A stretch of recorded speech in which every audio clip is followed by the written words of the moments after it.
What's going on, YouTube? Welcome to another episode of Film Study with Daniel. My name is obviously Daniel here, and this show is all about the Colts and taking a look at what the Colts did right, what the Colts did wrong, and previewing their opponents and using coaching film to analyze how the Colts can win.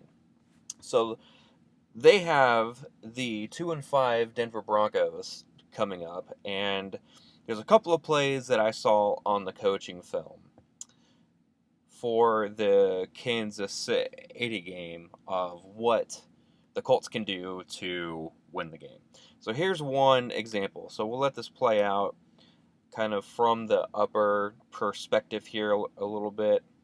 And this is pretty much just a simple run right up the middle, and eventually what starts to happen is you'll start to see the guards kind of getting pushed back a little bit. But we're going to go ahead and take a look at the perspective right here. And this is really where, keep an eye on the guards. You can see the guards kind of getting pushed back.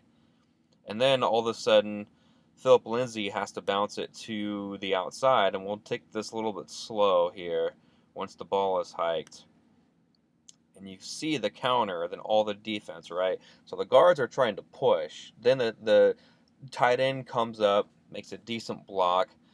But then you're looking at the downfield blockers, and nobody can really block. And then you end up with 5 defenders surrounding Lindsay, pushing him to the outside, and there's really nothing else that he can really do. So we'll watch this in regular motion here again, and you'll start to see kind of the blocking breaking down right around here. Then he just bounces it outside when that play is designed to go up. So this is a play where Danico Autry and Marcus Hunt can really use their power to push back these offensive guards here and actually use their strength to their advantage. Because you can just see that this center is just getting pushed back. This tackle is fighting here. This guard, he's already off of his blocks, right? So that's one play. Then the very next play, coincidentally, is basically the same thing. You'll just start to see that the guards start getting pushed back. There's no real push on it.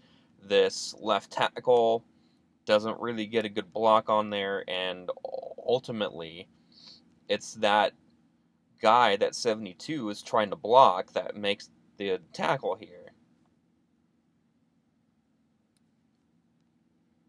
Boom, right? So we'll take a look at this in slow motion here.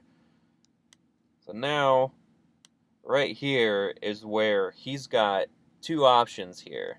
Freeman can either go up here, which there's 2 defenders here. This right tackle is not making a good block. These guys are all getting pushed back. There's a swinging fullback right here. Then here's the left tackle. And what he's expecting this guy is going to block, which doesn't actually happen. So now he has to turn around, doesn't have good footing now, and can't really make a good block on him. And now Freeman gets bottled up.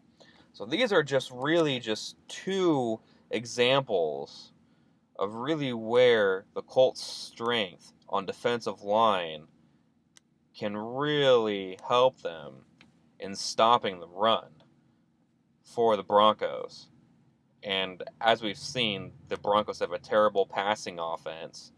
So once the Colts start to get them into forcing them to pass, that's really where and how the Colts can win this game. So the next thing we're going to take a look at is the defense for the Broncos. So they are the number 3 overall defense in the league right now. So this is one where Joe Flacco was sacked, and you'll start to see the tackles here are really susceptible to a speed rush. All right, so now we'll look at this again from this point of view. So here's D Ford, who's one of the best. And this is really where Justin Houston and Jabal Sheard can play really well is during the speed rush. So watch this in slow motion. So here's the left tackle here, and he gets his hands up, but Ford just gets up right underneath him, and then you can even forget about this right tackle here. Watch this. This is just a awful block. Awful setup block. In particular, watch his feet, right? So he's backing up, and then he goes to get his hands on them, and he just loses his footing. He's not staying with him, and he's just not making a good block. And this is really where I think that Jabal Sheard can take advantage of this. Sheard is extremely strong, he's extremely fast, and this right here, going right around him, throwing his hands down, turning on the burners, and then boom, they hit the quarterback at the exact same time, and they cause a fumble. That is picture perfect defensive play, and that's where the Colts need to take advantage of on defense. The other thing I noticed while watching the film on this game was how good that Justin Simmons and Kareem Jackson are for the Broncos. Those are the safety duo. So in particular, I want to highlight this one play. So Justin Simmons is going to be man-to-man on Kelsey down here, and then Kareem Jackson is going to actually run with Tyreek Hill. So Simmons breaks on the ball right as it's passed, and you can watch Mahomes right here. 1, 2, plant, passes, and by that time, Simmons is barreling down on him. So he keeps his eyes right on the quarterback the whole time, and then boom, makes a solid tackle there. So we'll go to here,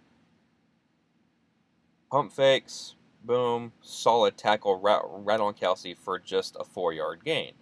Now, another thing is that Tyreek Hill is extremely fast, and look at Kareem Jackson keeping up with Hill. And this is really where Mahomes wants to go with the ball. But instead, because of the coverage, he's not able to. So Denver's got a really good pass rush here. Plus, they've got really good coverage, and you can see everyone is covered here. And it's cover 0. It's man-to-man just the whole way around. So Denver safeties should not be overlooked either. In fact, Justin Simmons is one of the best coverage guys in the game right now. So that's really it. That's really only plays that actually stood out to me a lot while I was watching the game film. So the keys to winning are essentially shutting down Denver's running game, forcing their passing game to beat us, turning on the Jets when it comes to the pass rush, and just using the value of the running game that we have to control the ball, control the clock, and really just hammer it down, force the Broncos to start passing, and take the win, get to 6-2, take full control of the AFC South, and roll on. So that's it. That's going to end episode 2. That is the Broncos and Colts preview here. That's it. That's pretty simple game plan. I think the Colts can beat up on the Broncos. I've always said the mark of a good team is how they beat up on bad teams. So this will really show us where the Colts are at as far as their ability to beat up on bad teams. Make sure you go out and you look at all of our content on horseshoeheroes.com. That is a fan-sided site that is run by fans. We talk all things Colts, everything. It doesn't matter what it is, past, present, future Colts. We bleed blue over there. Next thing is, make sure to like the video. It helps me out a lot, especially with me being a new channel. And then make sure to comment what your thoughts are, and also subscribe to get all of my content click that notification bell so that you get notified on everything that I put up. Hope you enjoyed this. Peace out, everyone.